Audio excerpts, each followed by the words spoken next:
అందరికీ నమస్కారం అండి. పిఎస్ఎస్ మూమెంట్ అంటే యూనివర్సల్ వర్క్ చేసేది. ఒక పిఎస్ఎస్ మూమెంటే అన్ని ఆధ్యాత్మిక సంస్థలు ఉన్నాయి, కానీ పిఎస్ఎస్ మూమెంటు ఒకటే యూనివర్సల్ వర్క్ చేస్తుంది. ఆత్మజ్ఞానం అంటే ప్రాపంచికం ఆధ్యాత్మికం రెండూ ఉంటాయి ఇక్కడ.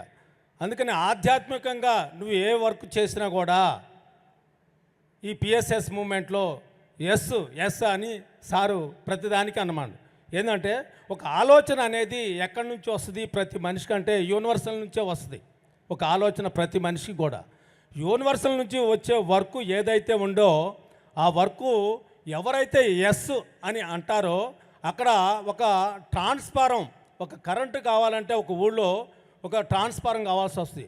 ఆ ట్రాన్స్ఫారంలోకి ఆ కరెంటు ఎలా వస్తుందో ఒక గ్రిడ్ లాగా ఆ మనిషి ఎవరైతే చేతైనా చేతకాపోయినా ఎస్ అని అంటే ఆ విశ్వం చూసుకుంటుంది. అది ఆ విశ్వం చూసుకుంటుంది. అందుకనే పత్రిసారి అనేక సార్లు ఎవరైనా ఏమైనా అంటే ఎస్ అని చెప్పేసి అని అంటాడు. అలాగనే ఇంకొక కోణంలో చూస్తే ఎవరు స్థాయిని బట్టి, వాళ్ళ యొక్క స్థాయిని బట్టి వాళ్ళు మాట్లాడుతూ ఉంటారు.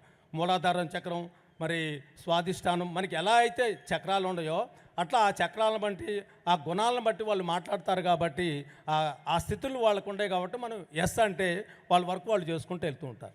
Okay sir, thank you sir, thank you.